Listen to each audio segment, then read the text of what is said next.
హరే కృష్ణ. ఈరోజు బలరామ జయంతి. కృష్ణుని యొక్క అన్నగారైనటువంటి బలదేవుడు అవతరించినటువంటి రోజు. బలదేవుడి నుంచే అన్ని అవతారాలు కూడా ఉద్భవించాయి అని చెప్పి శాస్త్రాలు చెప్పడం జరుగుతుంది. బలదేవుడే సంకర్షణుడు, తర్వాత ఆయన నుంచే విష్ణు తత్వాలు అవతారాలు అన్నీ కూడా వచ్చాయి అని చెప్పి శాస్త్రాల్లో చెప్పడం జరిగింది. ఇంకొకటి కూడా, ఆధ్యాత్మిక మార్గంలో ఉన్నటువంటి వ్యక్తులకు ఒక ముఖ్యమైనటువంటి అంశం ఏంటి అంటే, ఆ బలదేవుడు ఆదిగురు.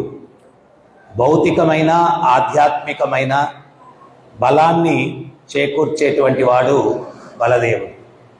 సో అందువల్ల ఆయన యొక్క అనుగ్రహం ఉంటే కానీ మనం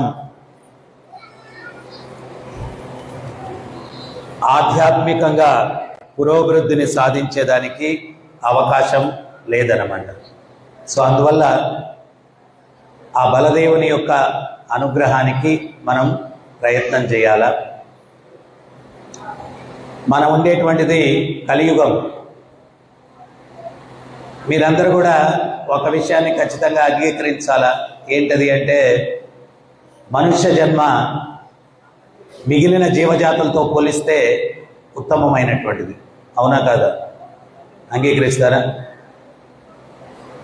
ఎవరన్నా ఒక అధికారి ఒక ప్యూనికి పోలిస్తే అధికారికి ఎక్కువ వస్తువులు ఎందుకు కల్పిస్తారు అంటే, ప్యూన్ చేసే పనే చెయ్యాలి కాబట్టి.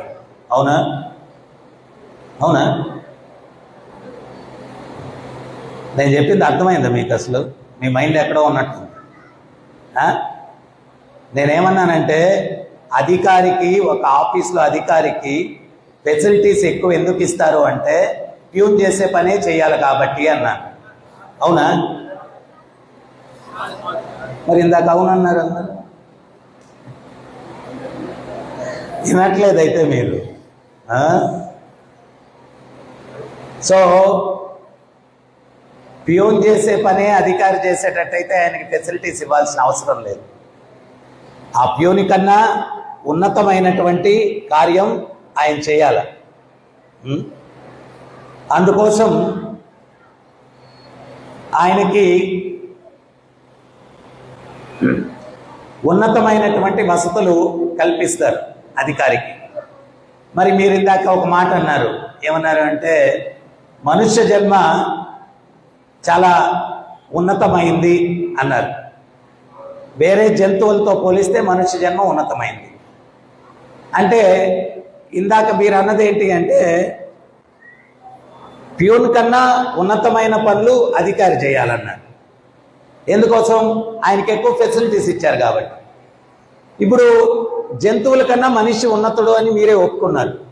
అప్పుడు మనం కూడా జంతువులు చేసే పనులే చేయాలన్నా, లేకపోతే ఇంకేదైనా ఉన్నతమైన పని చేయాలన్నా? జంతువులు చేసే పనులే చేయాలి మనం కదా. అవునంటున్నారు అందరూ.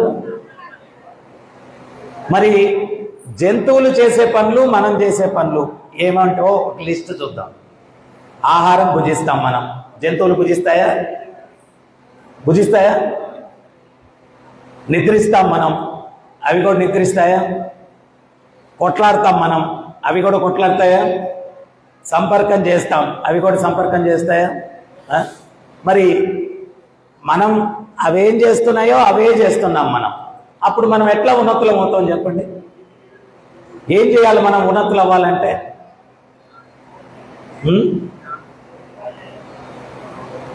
వేదం చెప్తుంది, జంతువుల కన్నా మనం ఉన్నతులం అవ్వాలంటే అతాతో బ్రహ్మ జిజ్ఞాస.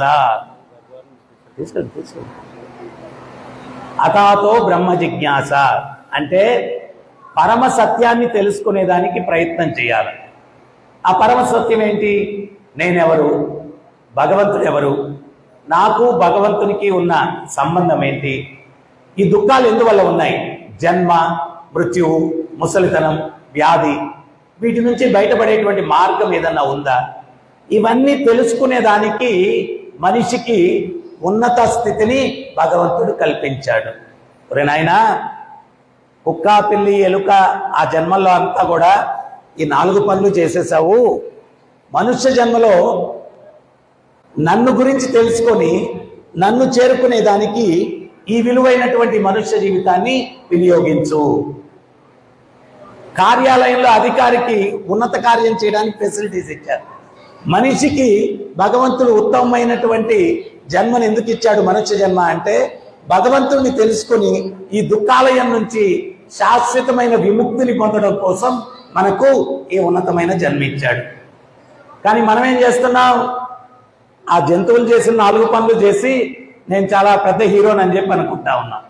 ఆ 4 పనులే చేస్తే మనమేం పెద్ద హీరో అవ్వం, జంతువు మనం ఒకటే అవుతాం. అందుకనే మహాభారతం చెప్తుంది, ఆహార నిద్ర భయమైతునంశ సమన్వవేతాం పశుభి నరాణాం ధర్మోహితేశో అధికో విశేషో ధర్మేణ హీన పశుహి సమాన. ఆహారం భుజించడం, నిద్రించడం, కొట్లాడడం, సంపర్కం చేయడం, ఇవన్నీ కూడా మనిషి జంతువు సమానంగా చేస్తాడు. మనిషి ఎప్పుడు ఉన్నతుడవుతాడు అంటే ధర్మోహితేశో అధికో విశేషో, ధర్మాన్ని ఎప్పుడైతే పాటిస్తాడో అప్పుడు ఉన్నతుడవుతాడు. ధర్మేణ హీన పశుహి సమాన, ధర్మాన్ని పాటించకపోతే పశువుతో సమానం. మరి ధర్మం ఏంటి? చక్కెర యొక్క ధర్మం తీయగా ఉండడం, ఉప్పు యొక్క ధర్మం అమ్మా మళ్ళ చక్కెర యొక్క ధర్మం తీయగా ఉండడం, ఉప్పు యొక్క ధర్మం ఉప్పగా ఉండడం. ఆత్మ యొక్క ధర్మం ఏంటి అంటే పరమాత్మను సేవించడం. ఇది ధర్మం, ఆ పరమాత్మను సేవించడం. సో అది ఏ రకంగా మనం చేయాలా? ఆ పరమాత్మను సేవించడం ఏ రకంగా చేయాలా? ఒక్కొక్క యుగంలో ఒక్కొక్క యుగ ధర్మం ఉంది. సత్యయుగంలో తపస్సులు, త్రేతాయుగంలో యజ్ఞ యాగాదులు, ద్వాపర యుగంలో విగ్రహారాధన, కలియుగంలో నామ సంకీర్తన. హరే కృష్ణ హరే కృష్ణ కృష్ణ కృష్ణ హరే హరే హరే రామ హరే రామ రామ రామ హరే హరే. మరి ఈ నామం ఏం చేస్తుంది? నామం మనలో ఉన్నటువంటి మాలిన్యాన్ని ప్రక్షాళన చేస్తుంది. మనలో ఉన్నటువంటి మాలిన్యం ఏంటి? కామ, క్రోధ, మోహ, లోభ, మద, మాత్సర్యం. ఇది మనలో ఉన్నటువంటి మాలిన్యం. అది ప్రక్షాళన కావాలా? దాన్నే అరిషడ్ వర్గాలు అన్నారు. అది ప్రక్షాళన కావాలా? హిరణ్యకశిపుడు కూడా ప్రహ్లాదుడితో అంటాడు, అరే ముల్లోకాలు జయించాను నేను, దిక్పాలకులు దేవతలందరూ కూడా నా ఇంట్లో ఊడిగం చేస్తారు, నా మాటే ధిక్కరిస్తావా నువ్వు అంటాడు. అప్పుడు ప్రహ్లాదుడు అంటాడు, ముల్లోకాలు జయించానంటున్నావు తండ్రి, నీలో ఉన్న 6 శత్రువులు నువ్వు జయించలేదు అంటాడు. ఆ 6 శత్రువులు ఎవరు అంటే కామ, క్రోధ, మోహ, లోభ, మద, మాత్సర్యం. ఈ 6 శత్రువులను నువ్వు జయించలేదు. సో ఆ 6 శత్రువులను మనం జయించాలంటే సాధన చేయాలి, దానికి సాధన చేయాలి. సో ఈ యొక్క కలియుగంలో పెద్ద పెద్ద తపస్సులు, ఇప్పుడు ఆయన పంతులు గారు మంత్రాలన్నీ చెప్పారు. అన్ని మంత్రాలు మనం చెప్పగలమా? మీరెవరన్నా రోజు యజ్ఞం చేయగలరా? ఎప్పుడో సంవత్సరానికి ఒకసారి ఇట్లా పండగ పర్వదినంలో పెట్టుకుంటాం, రోజు చేయడానికి అవ్వదు. మరి యజ్ఞం రోజు చేసి పవిత్రులం అవ్వలేము. తపస్సులు చేసి అవుతామంటే నేను ఇంకో గంట కానీ ప్రవచనం చెప్తే మెల్లిగా లేచి వెళ్ళిపోతా ఉంటారు. ఇప్పుడే ఆల్రెడీ ఇట్లా ఇట్లా రకరకాలు సర్దుకుంటా ఉన్నాం మనం. తపస్సు చేయడానికి పతాంజలి చెప్తుంది ఎట్లా కూర్చోవాల తపస్సుకు అనేది ప్రాక్టీస్ చేయడానికి 8 సంవత్సరాలు పడుతుందంట. ఏంటి? ఎట్లా తపస్సు కూర్చోవాలనేది ప్రాక్టీస్ చేయడానికి 8 సంవత్సరాలు పడుతుందంట. మనం అరగంట ప్రవచనంలో కూర్చోలేము, మరి ఎట్లా తపస్సు? అది కూడా కుదరదు. మరి విగ్రహారాధన అంటే ప్రతిసారి స్నానం చేయాలా, భోంచేస్తే స్నానం చేయాలా, బాత్రూమ్కి వెళ్తే స్నానం చేయాలా, శుచి శౌచం ఇవన్నీ కూడా కుదరదు. మరి మనకు అనువుగా ఉండడానికి, అనుకూలంగా ఉండడానికి కలియుగంలో ప్రతి ఒక్కరూ, చిన్నపిల్లలైనా, పురుషులైనా, స్త్రీలైనా, వృద్ధులైనా ప్రతి ఒక్కరూ కూడా అనువుగా సాధన చేసి మోక్షాన్ని పొందేటువంటి అవకాశాన్ని మనకిచ్చారు. అదేంటి అంటే నామ సంకీర్తన. కృతేయ ధ్యాయతో విష్ణుం త్రేతాయా యజతో మకై ద్వాపరే పరిచర్యస్య కలౌ తత్హరికీర్తన. సత్యయుగంలో తపస్సులు, త్రేతాయుగంలో యజ్ఞయాగాదులు, ద్వాపర యుగంలో విగ్రహారాధన, కలియుగంలో నామ సంకీర్తన. మరి ఈ నామం ఎట్లా పనిచేస్తుందో చెప్తాను చూడండి. ఒకసారి ఇట్లాగే ప్రవచనానికి ఒక దొంగ వచ్చి కూర్చున్నాడంట. దొంగ వచ్చి కూర్చుంటే ఆ ప్రవచనం చెప్పానని చెప్పాడంట. బృందావనంలో కృష్ణుడు ఉంటాడు, యశోదమ్మ కృష్ణుడికి చక్కగా స్నానం చేపించి ఒంటి నిండుకు కూడా వజ్ర వైడూర్యాలు పొదిగినటువంటి ఆభరణాలతో అలంకరింపజేసేది కృష్ణుణ్ణి అని. ఆ ఆభరణాలు విలువ కట్టలేం మనం అన్నాడంట. అప్పుడు ఈ దొంగ అనుకున్నాడంట, ఏదో చెవు పోగో, చిన్న చిన్న ఉంగరమో ఇటువంటివి దొంగతనం చేసి ఎంతకాలం నేను బతుకుతాను. ఆడెవడో అబ్బాయి కృష్ణుడు అంట, ఒంటి నిండుకు వజ్ర వైడూర్యాలు పొదిగినటువంటి ఆభరణాలంట.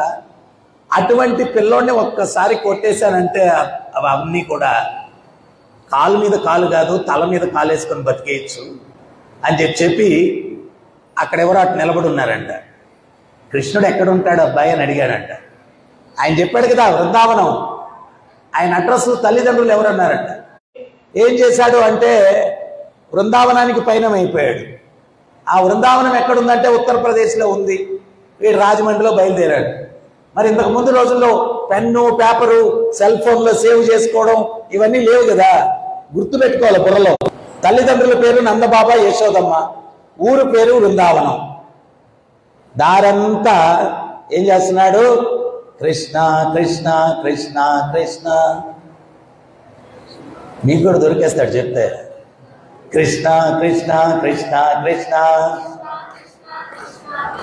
కృష్ణ కృష్ణ కృష్ణ కృష్ణ కృష్ణ కృష్ణ కృష్ణ కృష్ణ నందబాబా నందబాబా నందబాబా నందబాబా యశోదమ్మ యశోదమ్మ యశోదమ్మ యశోదమ్మ. బృందావనం బృందావనం బృందావనం బృందావనం.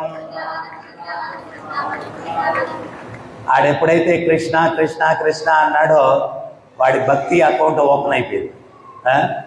అంటే ఇప్పుడు దగ్గర దగ్గర 1500 కిలోమీటర్లో ఏమో బృందావనం రాజమండ్రి నుంచి. ఆడు పోయే దారిలో రోజుకు మహా అంటే 20-30 కిలోమీటర్లు నడవగలరు. ఆడు కొన్ని నెలలు పట్టింది వెళ్ళడానికి. ఆడు దారిలో మర్చిపోకూడదని దారంతా కృష్ణ కృష్ణ కృష్ణ కృష్ణ కృష్ణ కృష్ణ కృష్ణ కృష్ణ నందబాబా నందబాబా నందబాబా నందబాబా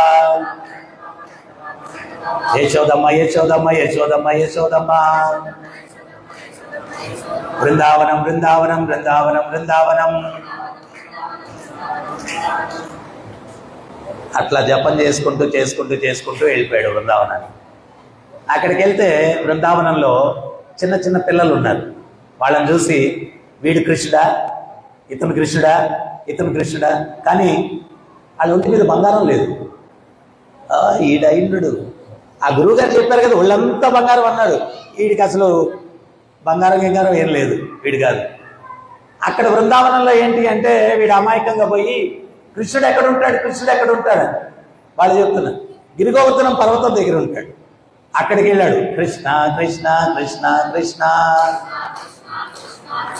గిరిగోవర్ధనం గిరిగోవర్ధనం గిరిగోవర్ధనం గిరిగోవర్ధనం. అక్కడికి వెళ్ళి గిరిగోవర్ధనం చుట్టూ ప్రదక్షిణ చేసి కృష్ణుడు ఎక్కడా అన్నాడు. యమున దగ్గర ఉంటారు అన్నాడు. మళ్ళీ అక్కడి నుంచి యమున యమున యమున యమున యమున యమున యమున యమున. యమున దగ్గరికి వెళ్ళాడు. ఏడయ్య కృష్ణన్ కాళీఘాట్లో ఉన్నాడు. కాళీయమర్దనం చేసిన దగ్గర అక్కడ ఉన్నాడు. తర్వాత కాళీయఘాట్ కాళీయఘాట్ కాళీయఘాట్ కాళీయఘాట్ అక్కడికి వెళ్ళి కాళీఘాట్ దర్శనం, అంటే గిరిగోవర్ధన దర్శనం అయిపోయింది, యమున దర్శనం అయిపోయింది, కాళీఘాట్ దర్శనం అయిపోయింది. తర్వాత రమణ్ రేతి అక్కడికి వెళ్ళాడు, కృష్ణ బలరాములు ఆడుకున్నది అక్కడికి వెళ్ళాడు, షీర్ఘాట్కి వెళ్ళాడు. అన్ని ప్రదేశాలు మొత్తం బృందావనం అంతా తిరిగేశాడు. ఆ తిరుగుతూ ఆ భగవంతుడు లీలలు చేసిన ప్రదేశాలన్నీ తిరుగుతూ భగవత్నామ స్మరణ చేస్తూ చేస్తూ చేస్తూ ఆడు బాగా అలసిపోయాడు. ఒక చెట్టు కింద కూర్చొని అన్ని ప్రదేశాలు తిరిగేశాను, ఈ కృష్ణుడు కృష్ణుడు కృష్ణ కృష్ణ కృష్ణ కృష్ణ కృష్ణ కృష్ణ.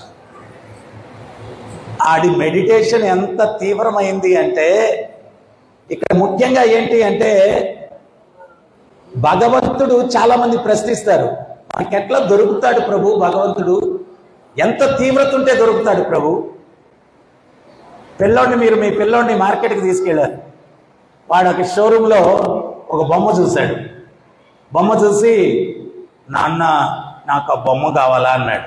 రేయ్ బోల్డను లైన్లో పదా, వీడు 2 అడుగులు వేసి మళ్ళీ ఆగిపోతాడు. వీళ్ళు వెనక్కి తిరిగి చూస్తే వాడు అక్కడెక్కడ ఉన్నాడు, ఆ షాప్ దాటట్లే. వాడు నాన్న నాకు బొమ్మ అంటాడు. రేయ్ ఎన్ని ఉన్నాయరా చెప్తే ఒకసారి అర్థం కదా, దెబ్బలు పడాలా ఏంటి? నాన్న కింద పడేస్తాడు, వాడు దొల్లేస్తాడు. అప్పుడు ఆ నాన్నకు అర్థమవుద్ది, వీడికి బొమ్మ తీసికపోతే వీడు కదలడు అని. సరే పద అని చెప్పి పోయి తీసిచ్చేస్తాడు. అదే రకంగా కృష్ణుడు నాకు కావాలా, కృష్ణుడు నాకు కావాలా, కృష్ణుడు నాకు కావాలా, కృష్ణ కృష్ణ కృష్ణ కృష్ణ కృష్ణ. ఆ పిల్లవాడు బొమ్మ కోసం కింద పడి దొల్లేసి వాడు ఎంత పట్టుదలతో బలంగా నిలబడ్డాడు ఆ బొమ్మ కావాలని. అదే బలంగా మనం కూడా నా కృష్ణుడు కావాలా అని ఎప్పుడైతే నిలబడతామో ఖచ్చితంగా దొరికేస్తాడు కృష్ణుడు, ఖచ్చితంగా దొరికేస్తాడు. సో వీడు కారణం ఏదైనా అయి ఉండొచ్చు, భగవంతుడే చెప్తున్నాడు, ఆత్తో జిజ్ఞాసు రత్తార్థి జ్ఞానీచా భరతర్షభ. కోరికలతో వచ్చే వాళ్ళు ఉంటారు, జ్ఞానం కావాలని వచ్చేటువంటి వాళ్ళు ఉంటారు, సిద్ధులు కావాలని వచ్చేటువంటి వాళ్ళు ఉంటారు, మోక్షం కావాలని కూడా వచ్చేసేటువంటి వాళ్ళు ఉంటారు. చతుర్విధ భజంతో ఏమాం, 4 రకాలైనటువంటి వ్యక్తులు నా దగ్గరికి వస్తారు. వీడు కృష్ణుడి దగ్గర దొంగతనం చేయాలని చెప్పి వచ్చాడు, కానీ ఆ కృష్ణ నామం జపం చేయడం వల్ల వీడు ఆ చెట్టు కింద కూర్చొని కృష్ణ కృష్ణ కృష్ణ అంటా ఉంటే మంచి మురళీగానం వినిపించింది అనమాట. వీడు కొంచెం అలిసిపోయి కళ్ళట మూసుకున్నాడు, టక్కన కళ్ళు తెచ్చాడు. చూసేసరికి ఎదురుగా ఉన్న చెట్టు కింద కమల వృక్షం, దాని కింద త్రిభంగి రూపంలో కృష్ణుడు నిలబడుకొని మురళిని వాయిస్తూ ఉన్నాడు. ఆ మురళి వాయిద్యానికి సృష్టి అంతా కూడా లీనమైపోయిందనమాట. లీనమైపోతే వీడు చూశాడు, ఒంటి నిండుకు ఆభరణాలు ఉన్నాయి. వీడు డిసైడ్ అయిపోయాడు, ఓ ఈ పిల్లోడే కృష్ణుడు, ఈ పిల్లోడే కృష్ణుడు. వెళ్ళాడు, వెళ్ళి వీడు మనసులో అనుకున్నాడు, చూడంగానే ఆభరణాలు అడిగేస్తే బాగోదు, కొంచెం ఈ పిల్లోడిని మునగ చెట్టు ఎక్కిద్దాం అని చెప్పి, అబ్బాయి బా ఎంత అందంగా ఉన్నావు, అసలు నీ మురళి వాయిద్యము అబ్బో, నీ కళ్ళు అద్భుతం, నీ రూపం ఆహో అని చెప్పి మధురాష్టకం మొదలు పెట్టాడు. నయనం మధురం వదనం మధురం వేణు మధురం వాణి మధురం మధురాధిపతే మధురం మధురం. సో వర్ణన చేసుకుంటూ మధురం మధురం మధురం, అబ్బా సూపర్గా ఉన్నావు అన్నాడు. అప్పుడు కృష్ణుడు కొంచెం సేపు బాగా పొగిడేసిన తర్వాత, మనకి చెట్టు ఎక్కిచ్చేసాను కదా అని చెప్పి, అబ్బాయి నువ్వు చిన్నపిల్లడివి, ఇన్ని ఆభరణాలు దేనికి నీకు, మాకు ఇచ్చేయచ్చు కదా.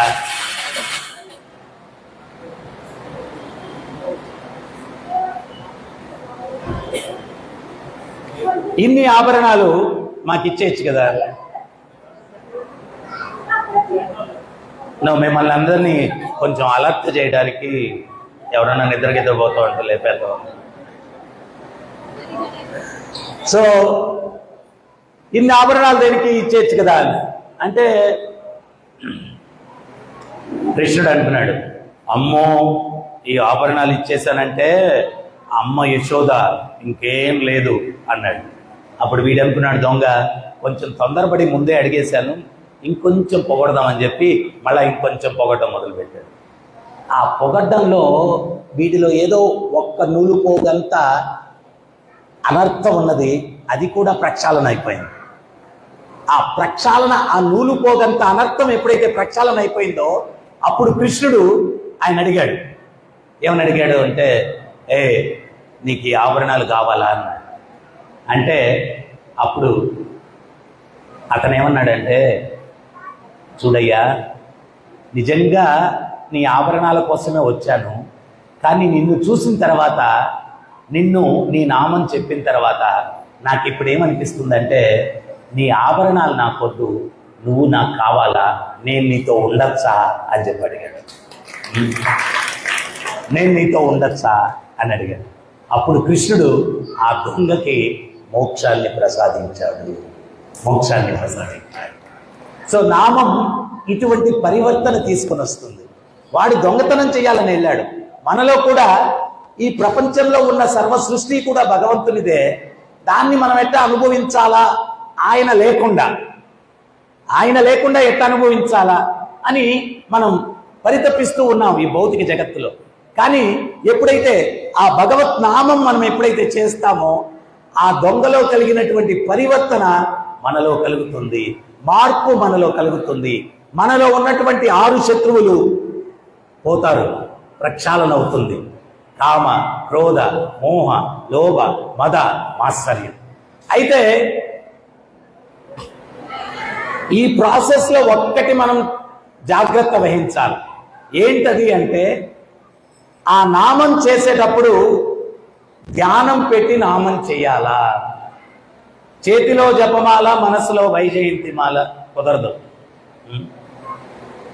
ఏంటి? చేతిలో జపమాల, మనసులో వైజయంతిమాల కుదరదు. మనం భగవంతుడు వేసుకున్న వైజయంతిమాల అయితే పర్లేదు, వేరే వైజయంతిమాల అయితే కష్టం.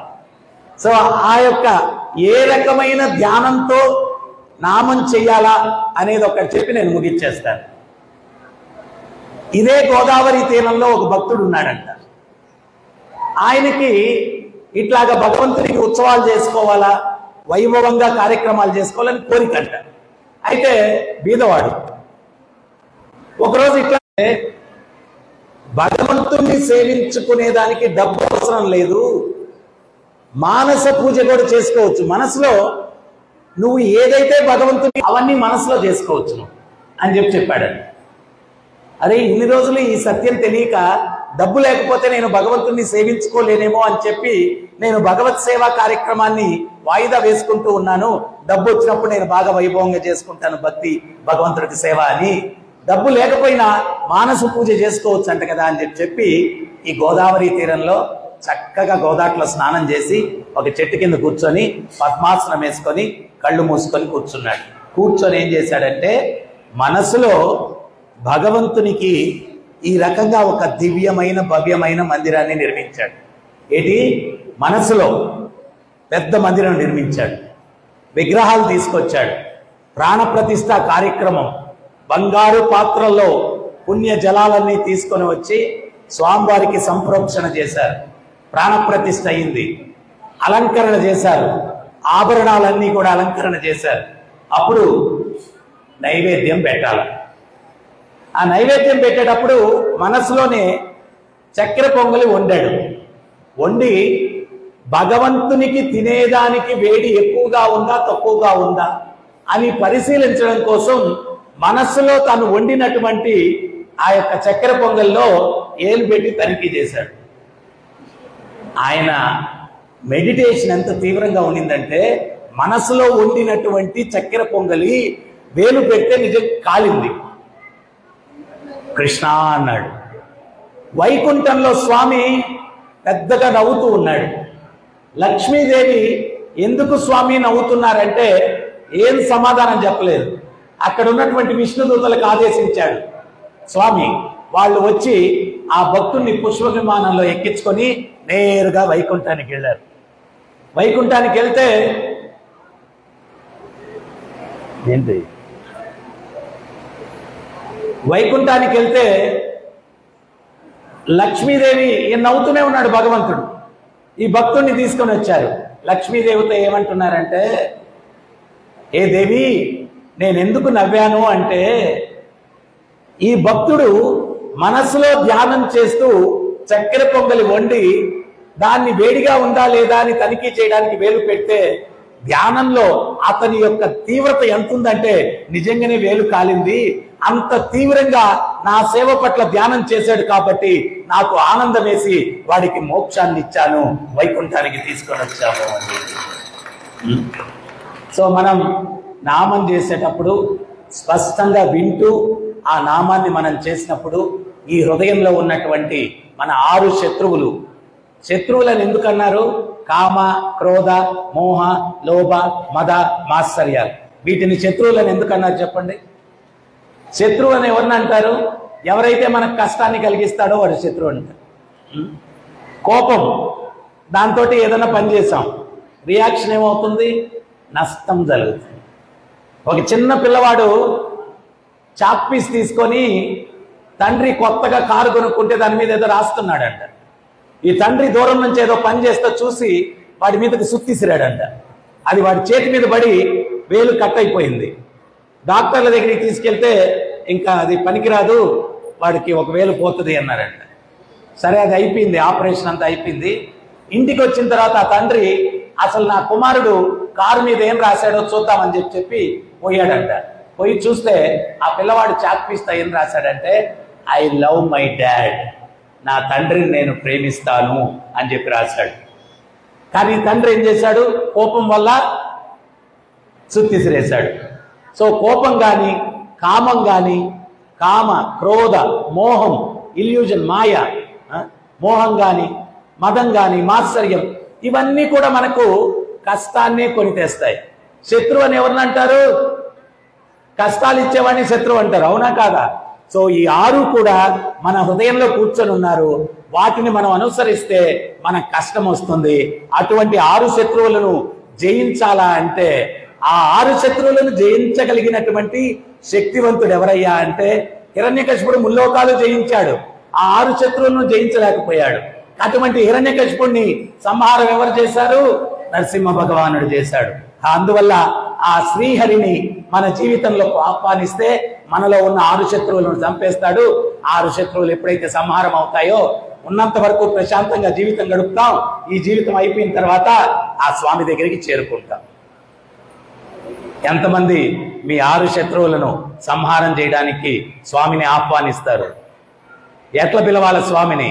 హరే కృష్ణ హరే కృష్ణ కృష్ణ కృష్ణ హరే హరే హరే రామ హరే రామ రామ రామ హరే హరే.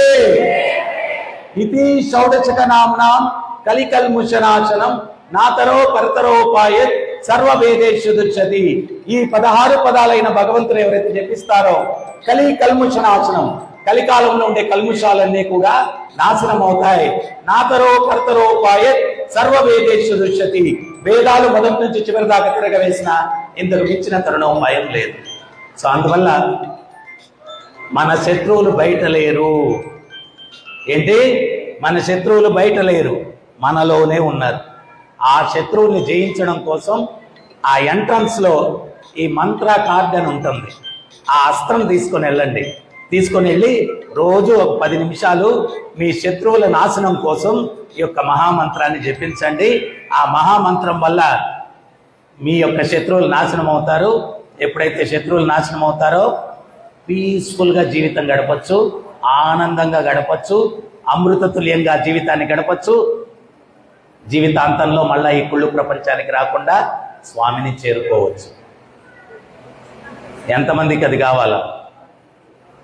హరే కృష్ణ హరే కృష్ణ కృష్ణ కృష్ణ హరే హరే హరే రామ హరే రామ రామ రామ హరే హరే హరే కృష్ణ హరే కృష్ణ కృష్ణ కృష్ణ హరే హరే హరే రామ హరే రామ రామ రామ హరే హరే. మనం భారతీయులము ఈ యొక్క మంత్రం ఇవన్నీ జపించాలా అంటే ఇదే మంత్రం ఇవన్నీ జపించాలంటే మనకు చాలా సిగ్గుగా ఉంటుంది. పనికి మాలిన పాటలు అవన్నీ పాడతాం. మీకు ఒక సంఘటన చెప్తాను నేను. ప్రపంచంలో పాప్ సింగింగ్ మొదలుపెట్టింది జార్జ్ హారిసన్ అని చెప్పి ఒక గాయకుడు. మొట్టమొదటిసారి పాప్ సింగింగ్ ఆయన మొదలుపెట్టాడు. ఆయన ఒకరోజు స్వామి ప్రభుపాదుల వారు హరే కృష్ణ కీర్తన చేస్తుంటే అది విని పాప్ సింగింగ్ మానేసి హరే కృష్ణ కీర్తన చేయడం మొదలుపెట్టాడు. ఆయన ఈ మంత్రానికి ఎంత ఆకర్షితుడయ్యాడంటే, జార్జి హారిసన్ అంటే అప్పట్లో ఎంత ఫేమస్ తెలుసా? ఆయనకి ఇంత పొడుగు జుట్టు ఉండేది.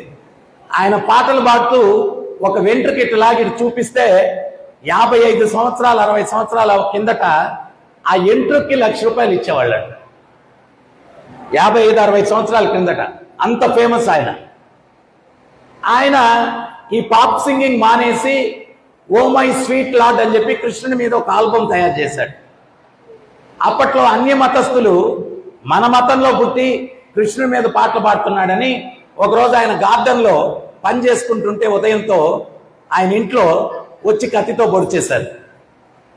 పొడి చేస్తే ఆయన కత్తి లోపలట్టే ఉంది. పరిగెట్టుకుంటూ ఆయన రూమ్లోకి వెళ్ళి ఈ జపమాల తీసుకొని మాల చేతిలో పట్టుకొని హరే కృష్ణ కృష్ణ కృష్ణ హరే హరే హరే రామ రామ రామ హరే హరే జపం చేస్తున్నాడు. ఆయన సర్వెంట్లు అందరూ వచ్చి ఆయన హాస్పిటల్కి తీసుకెళ్లారు. ఆపరేషన్ అయ్యి ఆ కత్తి తీసేశారు. అది అయిన తర్వాత ఆయన కింద సర్వెంట్లు వచ్చి, మిమ్మల్ని కత్తితో పొడి చేస్తే మిమ్మల్ని మీరు కాపాడుకునే ప్రయత్నం చేయకుండా అదేంతో మాల తీసుకొని హరే కృష్ణ అంటున్నారు, మాకేం అర్థం కాలేదు, పిచ్చెక్కిపోయింది మాకు అన్నాడు. అప్పుడు ఆయన ఏం చెప్పాడంటే, నన్ను నేను కాపాడుకునే ప్రయత్నమే చేశాను. మా గురువు గారు చెప్పారు ప్రభుపాదుల వారు, అంత్యకాలే నారాయణ స్మృతి, శరీరం వదిలిపెట్టేటప్పుడు భగవంతుడు నారాయణుణ్ణి కృష్ణుణ్ణి స్మరిస్తే మోక్షం వస్తుందని చెప్పారు. అందుకని వాడు కత్తితో పొడి చేశాడు కదా, చనిపోతానేమోనని చెప్పి మాల పట్టుకొని హరే కృష్ణ మంత్రం నేను జపం చేశాను. హరే కృష్ణ మంత్రం జపం చేశాను. నేను 20 సంవత్సరాల నుంచి ఇటు కూర్చొని చెప్తా ఉన్నా, జపం చేయండి జపం చేయండి అని. కొంతమంది వస్తారు, ప్రవచనం ఏదో తమాషగా చెప్తాడు కదా అని కొంతసేపు కూర్చుంటారు, కానీ మాల మాత్రం ముట్టుకోరు. కానీ ఎక్కడెక్కడో పాశ్చాత్య దేశాలు, ఇప్పుడు మీరు వృందావనానికి వెళ్తే ఈ కృష్ణాష్టమికి కొన్ని వేల మంది అన్ని దేశాల నుంచి వచ్చి ఉంటారు భక్తులు. కట్టు బొట్టు నడవడిక అన్ని మనలాగా మార్చుకొని, మనలాగా కాదు, మనం వాళ్ళలాగా మారిపోయాం కదా, మనలాగా కాదు, మన పూర్వీకుల్లాగా దోవతీలు, ఈ చద్దర్లు, సిక, ఈ నామాలు ఇవన్నీ పెట్టుకొని వాళ్ళు భక్తియుక్త సేవల్లో నిమగ్నమవుతున్నారు. సో అందువల్ల ఈ భాగ్యాన్ని మీరందరూ పొందండి. 10 నిమిషాలు 108 సార్లు చేయడానికి పడుతుంది. ప్రతిరోజు కూడా భగవత్ నామాన్ని జపించి 4 దుర్వ్యసనాలకి దూరంగా ఉండండి. ధర్మానికి 4 పాదాలు. మాంసభక్షం అన్నటువంటిది అహింస అన్న పాదాన్ని పడగొడుతుంది. వ్యభిచారం పవిత్రత అన్న ధర్మ పాదాన్ని పడగొడుతుంది. జూదం సత్యవాక్ పరిపాలన అన్న ధర్మ పాదాన్ని పడగొడుతుంది. మద్యం తపస్య అన్న ధర్మ పాదాన్ని పడగొడుతుంది. ధర్మహీన పశుహీ సమాన, ఈ వ్యసనాలకు ఎవడైతే లోనుడవుతాడో వాడిలో పశు ప్రవృత్తులు ఉంటాయి. సో అందువల్ల ఈ 4 వ్యసనాలకి దూరంగా ఉంటూ ఉండడానికి నిగ్రహ శక్తి కావాలి. ఆ నిగ్రహ శక్తి ఈ యొక్క మంత్ర జపం వల్ల మీకు వస్తుంది. ఈ మంత్ర అంటే మన్ అంటే మనసు, త్రా అంటే మనసులోని కల్ముషాలను తొలగించేది. మనలో ఉన్న చెత్త చెదారం అంతా పోతుంది, మనసు పవిత్రంగా తయారవుతుంది. సో అందువల్ల ప్రతినిత్యం ఈ నామాన్ని జపించి ఈ 4 దుర్వ్యసనాలకి దూరంగా ఉంటూ ఈ మందిరం సత్సంగం కోసం, భగవంతుడిని సేవించుకునే దానికోసం, ఇక్కడ ఉన్నటువంటి రాజమహేంద్రవరంలో ఉన్నటువంటి ప్రజలందరి కోసం నిర్మాణం చేసింది. ఇక్కడికి వచ్చి సత్సంగంలో పాల్గొని ఒక మార్గదర్శకాన్ని పొంది మీ జీవితం ఉన్నంత వరకు కూడా హ్యాపీగా గడుపుతూ జీవితాంతంలో మళ్ళా ఈ కుళ్ళు ప్రపంచానికి రాకుండా మోక్షాన్ని పొందడం కోసం ప్రయత్నం చేయండి. హరే కృష్ణ.